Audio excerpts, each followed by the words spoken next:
profits of the United Fruit Company. He knew what happened in Chile in 1973 when Salvador Allende was murdered, Pinochet installed because Chilean socialism endangered American corporate interests. He knew the stories of Nicaragua and El Salvador, of the School of the Americas where Washington trained the death squads that terrorized Central America for generations. He knew about the Monroe Doctrine, that 19th century declaration that Latin America was. The cracks in Washington's imperial facade are showing, and Venezuela has become the fracture line nobody in power wanted you to see. For decades, the playbook was simple: sanctions, regime change operations, demonization in the media, and eventually a compliant government that opened its resources to American corporations. But something fundamental has shifted. Venezuela isn't collapsing on command. Despite the longest and most brutal economic siege in modern history, sanctions that have devastated its economy more severely than strategic bombing campaigns, the nation remains standing, defiant, and increasingly connected to a new axis of global power that doesn't answer to Washington. This isn't just about one country's resistance, it's about the unraveling of a 70-year system where American dictate determined which governments lived and which died. What we're witnessing are the birth pangs of a multipolar world, a world where military might and financial coercion no longer guarantee obedience. Nations are finding alternative pathways through Chinese investment, Russian cooperation, and regional solidarity. The panic in Washington isn't hysteria. It's the cold realization that the empire's most reliable tools are breaking in its hands, and Venezuela's survival is the proof that terrifies them most. Let's step back for a moment and look at what no one in Washington wants to acknowledge. Venezuela was never supposed to survive this long. The architects of American foreign policy, the strategists in think tanks funded by defense contractors and energy conglomerates, had drawn up the timeline years ago. Maximum pressure, they called it. Starve the economy, freeze the assets, cut off the banking system, prohibit the sale of oil, make it impossible for medicines to reach hospitals, for food to reach markets, for spare parts to reach factories. The calculation was cold and precise. 6 months, maybe a year at most, and the government would fall. Maduro would be gone. The military would fracture. Washington's chosen legitimate leader would walk into Miraflores Palace holding the keys to the nation's oil reserves. That was the plan. That was always the plan. But years later, Venezuela is still there, battered, wounded, struggling under the weight of economic warfare that would have toppled almost any other nation on earth, but still standing, still sovereign, still refusing to hand over the keys to its future. Now, I want you to understand something crucial about how empires operate. Because this isn't really about Venezuela at all. It's about the precedent. It's about what happens when a small country, a relatively weak country, by conventional military standards, looks at the most powerful empire in human history and says, no, that single word is the one thing empires cannot tolerate. Rome couldn't tolerate it. The British Empire couldn't tolerate it. And the American empire certainly cannot tolerate it. When you control the global financial system, when your currency is the reserve currency of the world, when your military has 800 bases scattered across every continent, when your intelligence agencies have overthrown more governments than most people can count, the idea that a country like Venezuela could simply refuse your demands becomes an existential threat to the entire architecture of power. It's not really about oil, though the oil matters. It's not about ideology, though they'll tell you it's about democracy and human rights.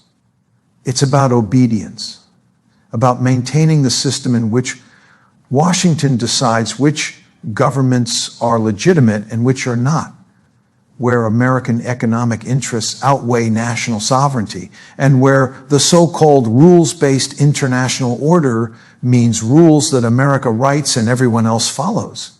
Venezuela understood this from the beginning. Hugo Chavez understood it. Whatever one thinks of Chavez, his governance, his policies, or his authoritarian tendencies, he grasped the fundamental truth of Latin America's relationship with the United States. He had studied history. He knew what happened in Guatemala in 1954. when the CIA overthrew a democratically elected government because it dared to enact land reforms that threatened the profit of America's backyard, its private sphere of influence, its territory to manage as it saw fit. And he decided that Venezuela would not be managed. It would chart its own course. He used the nation's oil wealth not to enrich foreign corporations or a domestic elite, but to fund social programs, literacy campaigns, healthcare initiatives, and housing projects. Were they perfect? No. Were they sustainable? That's debatable. But they were Venezuela's choices, made by Venezuelans for Venezuelans, and that, to Washington, was unforgivable. The American response was predictable, because it's always predictable. First came the diplomatic pressure, the stern warnings, the moral lectures about democracy from a government that has interfered in more elections than any other in history. Then came the economic pressure, targeted sanctions, financial restrictions, quiet conversations with banks and corporations about the risks of doing business with Venezuela. Then came the demonization, the media campaign portraying every action of the Venezuelan government in the worst possible light. Every opposition voice was amplified, while millions of government supporters were ignored. A complex political reality was flattened into simple morality play, dictatorship versus democracy. And finally came the real sanctions, the comprehensive economic warfare not designed to change specific policies, but to destroy the economy entirely, to create such misery that the population would have no choice but to overthrow its government. This, they said, was humanitarian intervention. They destroy your economy, watch your children starve, block the medicine that could save lives, and then blame your government for the crisis they engineered. But something went wrong with the plan. The Venezuelan government didn't collapse. The military didn't defect. The uprising Washington expected never came. And that's when the empire began to realize that the old playbook no longer worked. Most importantly, Venezuela found alternatives. And this is the part that truly terrifies the empire, because the entire sanctions regime rests on one central illusion, that there is no alternative to the American-dominated global financial system.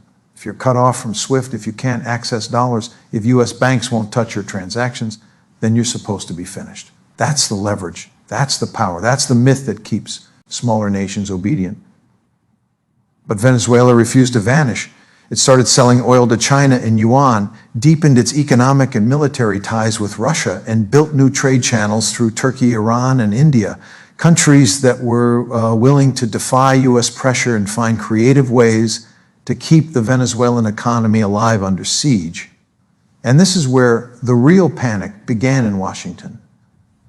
Because if Venezuela can survive maximum pressure, if it can navigate around American coercion, then what does that mean for the entire system of hegemony built on financial dominance? Inside the corridors of power in Washington, there's a quiet recognition spreading. The toolkit isn't working anymore. The sanctions that were supposed to be surgical have become blunt instruments punishing entire populations while leaving governments intact. The regime change operations that used to feel routine now end in humiliation. The absurd coup attempt involving former Green Berets captured almost immediately on Venezuelan shores. The farcical recognition of Juan Guaido as legitimate president, a man who controlled no territory, no military, no government, yet was declared head of state by American decree. It was a political theater so detached from reality that even Washington's closest allies eventually abandoned the act. For a while, the world pretended. Some governments nodded along, some media outlets echoed the narrative. But you can't conjure reality from press releases. Guaido was a president of American imagination, and the fiction collapsed under its own absurdity. Venezuela's endurance became something larger than itself. It became a symbol, a proof of concept. Every country in the global South began watching to see if defiance could succeed, watching to see if the U.S. could be resisted without total destruction. Could there be alternatives to the Washington Consensus, to the neoliberal dogma that promised prosperity and delivered dependency, debt, and despair? More and more nations began to think, yes, Sovereignty might still mean something. Independence might still be possible. The American order might not be eternal after all. China emerged as the largest trading partner for more countries than the United States itself. The Belt and Road Initiative, for all its controversies, offered infrastructure and investment without lectures or ideological strings attached. Russia positioned itself as a partner for nations tired of interference. Regional blocs like ALBA and CELAC began coordinating Latin American interests without U.S. participation. And that's the nightmare scenario for Washington. Not chaos, but success. Because success is contagious. If Venezuela can make it, others might try. And if they succeed too, then the entire illusion of inevitability, the idea that the empire cannot be defied, starts to crumble. For decades, U.S. policy in Latin America relied on a single assumption that resistance was futile, that no small nation could withstand the combined weight of American money, power, and control. But Venezuela has done just that. It hasn't triumphed, it hasn't prospered, but it has endured, and endurance in the face of empire is victory enough to rewrite the rules. The reality that Venezuela is still standing, that it has survived the full force of American economic warfare, cannot be dismissed or explained away. It defies the logic of hegemonic dominance. It exposes the limits of U.S. power in a world that is no longer as easily controlled as it once was. Because Venezuela's resistance is not happening in isolation. It's part of a much broader global pattern. While Caracas was enduring sanctions, Russia was withstanding its own. Years of Western restrictions meant to break its economy instead pushed it to reindustrialize, strengthen internal production, and deepen ties with China, India, and Iran. The outcome wasn't collapse, it was adaptation. At the same time, China was building an alternative system, one that now rivals the United States in both scale and technological sophistication. The BRICS nations were talking openly about de-dollarization, creating new banks, new payment mechanisms, and new trade networks that bypass American intermediaries altogether. Across Africa and Asia, countries began quietly refusing to pick sides in Washington's new Cold War narrative. They saw what had happened in Iraq, Libya, and Syria, and decided that aligning with American interests was no guarantee of stability or prosperity. The world was fragmenting, and U.S. power, though still immense, no longer carried the same inevitability. The unipolar moment that Washington celebrated after the Cold War, the moment when it seemed history itself had ended, turned out to be a brief illusion. It lasted less than a decade before the cracks began to show. Venezuela, improbably and against all odds, became one of those cracks, small at first, but widening year after year. And here's the deeper truth. It took breathtaking arrogance to believe that the United States could simply starve a nation into submission. The sanctions against Venezuela were not minor inconveniences. They were acts of economic warfare on a catastrophic scale. Tens of billions in oil revenue lost. A national economy collapsing faster than the Great Depression. Hyperinflation tearing apart the currency. Hospitals without medicine, markets without food, factories without parts. The suffering was not collateral damage. It was the point. The architects of the sanctions knew exactly what would happen. They understood that ordinary Venezuelans would bear the brunt of the pain, that children would go hungry, that diabetics would die without insulin, that hospitals would run out of antibiotics. They saw all this coming and decided it was worth it, because the suffering was supposed to break the will of the nation. This is what Washington calls democracy promotion. This is what humanitarian intervention looks like in practice. Destroy the economy, induce mass misery, then blame the government you're trying to overthrow for the destruction you caused. But once again, the plan failed. The human cost was immense, but the government did not fall. The Venezuelan people adapted. They organized community networks to distribute food and medicine. They started urban farms to reduce dependency on imports. They learned to live with shortages, to cooperate, to resist. The government too adapted, using cryptocurrency to skirt financial blockades, restructuring oil production to sustain minimal exports, and maintaining essential alliances with nations willing to defy U.S. threats. Washington underestimated the resilience of a people who had already endured decades of imperial interference. It also underestimated how much the global balance had shifted. There were now alternatives, and they were becoming stronger every year. The empire's tools, sanctions, isolation, regime change, were no longer working as intended, and that realization was spreading fear through the corridors of American power.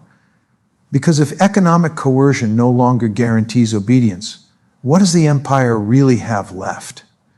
This is the question haunting Washington today. If sanctions no longer work, what leverage remains? For decades, economic coercion has been the empire's most effective weapon. Cleaner than war, quieter than invasion, but often just as deadly. When a country disobeyed, the punishment was swift. Currency collapse, capital flight, block trade, and international isolation. It was domination through dollars. But Venezuela exposed the weakness at the heart of that strategy. It showed that when nations build alternative systems, when they link their economies to partners outside the Western orbit, even the might of American finance begins to fade. The military option, while always on the table in theory, has never been realistic. Invading Venezuela would be a catastrophe. This isn't Iraq or Libya. It's a nation with difficult terrain, a sizable, loyal military, and millions of citizens who would resist any occupation. Latin America still bears the scars of U.S. interventions. Another one would ignite a firestorm of opposition across the hemisphere. Washington knows this. So the threat of invasion remains just that, a threat, which leaves economic warfare as the primary tool of control. But when economic warfare fails to topple governments, it ceases to be a deterrent and becomes a demonstration of declining influence. The illusion of omnipotence cracks a little more each time a sanctioned nation survives. That's why Venezuela matters far beyond its borders. It has Beco, a test case, a laboratory for survival under siege. Every country that has faced U.S. pressure, Cuba, Iran, Syria, North Korea, now Russia, is watching closely. They're studying how Caracas has managed to keep functioning under total economic blockade. They're adapting those lessons to their own circumstances, and the results are unmistakable. Venezuela's economy, while still fragile, has begun to stabilize. Hyperinflation has slowed. Oil production, though far below its past levels, has started to recover. Small industries have revived, trade routes have reopened, and a sense of endurance has returned. The government has weathered the storm. The state remains intact. That doesn't mean Venezuela is thriving. The suffering has been immense. Millions have left the country in search of better lives. But the survival of the nation itself, its government, its sovereignty, its defiance, is a political earthquake.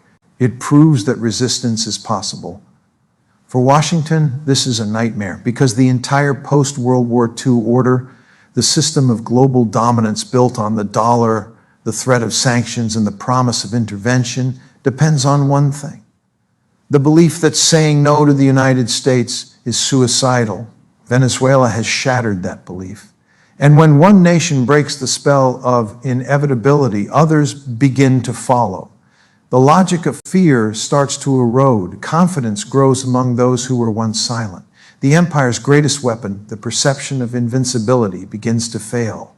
That's why the story of Venezuela is not just about one nation's endurance. It's about the slow unraveling of a world order that believed it could dictate the fate of every other nation on earth. Washington can see it happening. The policymakers, the strategists, the corporate lobbies, they all understand what's slipping away. The problem is that they don't know how to stop it. The truth that few in Washington are willing to face is that the age of uncontested dominance, the so-called American century, is ending before our eyes. The machinery of control still operates. The rhetoric of supremacy still fills the airwaves, but the world beneath it has changed. The empire's tools are dull, its threats less convincing, its moral authority evaporating. Venezuela is only one chapter in this story, but it's a telling one. The sanctions that were supposed to isolate it have instead connected it to a new web of partnerships. The pressure that was meant to crush it has instead hardened its resolve and driven it deeper into alliances that Washington cannot easily penetrate. We see the same pattern elsewhere. The war in Ukraine was meant to isolate Russia. Instead, it has accelerated a global realignment. The sanctions imposed on Moscow, meant to collapse its economy, have strengthened its ties with Asia, the Middle East, and Africa. The ruble didn't vanish. Russia didn't implode. Instead, a new network of non-Western trade and finance began to take shape, one that functions increasingly outside the dollar system. China, too, has refused to bow to containment. The attempt to halt its rise has failed spectacularly. It is now the primary trading partner for the majority of the world's nations, more integrated into global production and innovation than ever. Its technological and industrial power has reached a scale that no sanction can meaningfully suppress. Every attempt to restrain China has only forced it to become more self-reliant and more ambitious. In the Middle East, the unthinkable has happened. Rivals like Saudi Arabia and Iran have restored diplomatic relations through mediation by Beijing, not Washington. The old order in which the U.S. dictated the region's alliances is crumbling. Across Africa, governments are demanding better terms, refusing to serve as pawns in Western geopolitical games. They're leveraging competition between global powers to gain sovereignty and investment on their own terms. All of ESE movements, every act of defiance, every refusal to obey, echo what began in Venezuela, because every successful act of resistance weakens the imperial system a little more. Each nation that survives American pressure makes it easier for the next one to try. Every new trade agreement outside the dollar weakens the dollar's supremacy. Every new development bank outside the IMF erodes Western financial control. Every regional organization that excludes the United States from BRICS to CELAC chips away at the automatic assumption of American leadership. This is how empires decline, not in a single collapse, but in 1,000 small defeats, each one too subtle to notice on its own, yet together forming an unstoppable erosion. Venezuela, against every prediction, became one of those defeats. And while the human cost has been staggering, millions displaced, lives upended, communities torn apart, the broader geopolitical consequence is undeniable. The world now knows that American power can be resisted and survived. That knowledge is revolutionary. It is reshaping how nations negotiate, how they plan, how they dream. The fear is fading, the spell is breaking. Breaking of fear is the true beginning of freedom. For decades, the foundation of American hegemony wasn't just its military or its money. It was the belief that there was no alternative. Every nation was told, implicitly or explicitly, that there were only two choices, obedience or isolation. That illusion held the world hostage, but today, that illusion is dying. What's emerging in its place is not chaos, it's multipolarity, a world where power is distributed, where influence is negotiated rather than imposed, and where sovereignty begins to mean something real again. Venezuela's defiance helped ignite this transformation. It wasn't alone, but it was symbolic, a small nation in Washington's backyard that refused to surrender. When others saw it stand firm, it sent a quiet signal. Across the global south, you can resist and still survive. That message spread faster than any sanction could contain. Now we're watching that idea take institutional form. BRICS is no longer just a talking point, it's evolving into a parallel order, one with its own banks, its own currency initiatives, its own vision for global trade. The Shanghai Cooperation Organization is expanding. The Eurasian Economic Union, the African Continental Free Trade Area, and the Latin American integration projects are all converging around a shared goal, freedom from Western dependency. This isn't anti-Americanism, it's anti-domination. It's the natural evolution of a world tired of being ruled by a single narrative, a single currency, a single moral authority that always seems to justify its own violence. And the irony is that the very tools designed to preserve U.S. supremacy, sanctions, regime change operations, information warfare, are now accelerating its decline. Every new target of American coercion becomes a future member of this emerging alternative system. Every act of economic punishment drives nations closer to China, Russia, or regional blocs willing to defy Washington's dictates. The empire's strength once came from its ability to isolate. Now isolation is impossible. The world has grown too connected, too self-aware, too technologically independent. Nations are learning to trade in their own currencies, to build digital payment systems that bypass the dollar, to invest in infrastructure that links them to one another instead of to their former overseers. And perhaps most importantly, people, ordinary citizens, are beginning to see through the language of empire. They understand that democracy promotion often means destabilization, that humanitarian intervention often hides resource extraction, that rules-based order really means our rules, your obedience. The myth of benevolent hegemony is collapsing under the weight of its own hypocrisy. And as it collapses, something extraordinary is taking shape. Not a perfect world, but a plural one, where nations reclaim the right to chart their own destinies. The balance of power is shifting not through war, but through awakening, through the steady realization that empires are not eternal. They endure only as long as people believe in their inevitability. That belief is gone, and from its ruins, a new order is being born, one where no single nation holds the keys to the world, where power must be shared, and where sovereignty begins to mean not subservience, but self-determination. The mythology of American exceptionalism has always been the empire's most powerful weapon, the story that justified everything. It told Americans they weren't conquerors, but liberators, that their dominance was not domination, but destiny. It wrapped expansionism in moral language and made global control sound like a humanitarian mission. But every myth eventually meets reality, and the reality of the 21st century is unforgiving. The United States no longer looks like the beacon of progress it once claimed to be. The wars that were supposed to spread democracy have left behind chaos and ruins. The sanctions that were supposed to defend human rights have starved millions. The free market that was supposed to lift all boats has deepened inequality, both at home and abroad.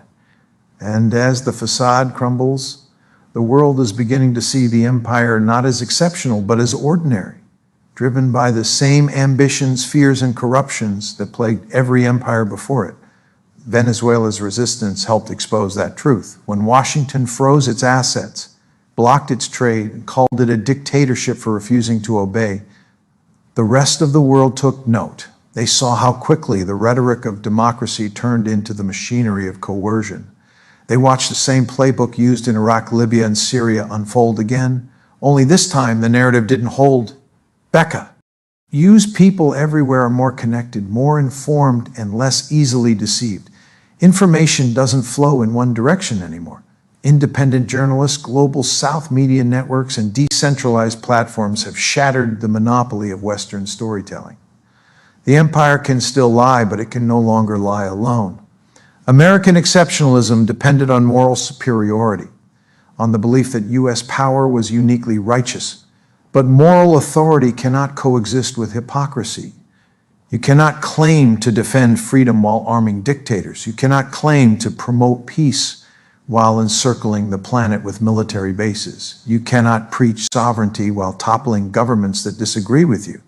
And so the narrative is collapsing under its own contradictions. The language that once inspired freedom, democracy, leadership now rings hollow.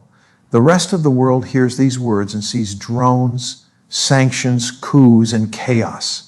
They see double standards, allies forgiven for crimes that enemies are bombed for. They see a system that serves power, not principle. This doesn't mean the United States is finished. It still possesses immense strength, military, economic, cultural, but strength without credibility is brittle. Power without legitimacy eventually turns inward.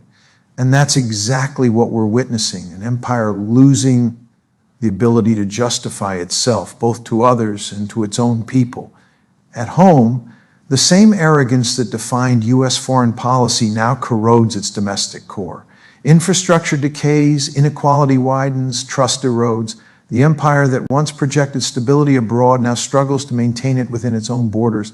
The same tactics used on foreign nations, divide, destabilize, extract, are now turning inward.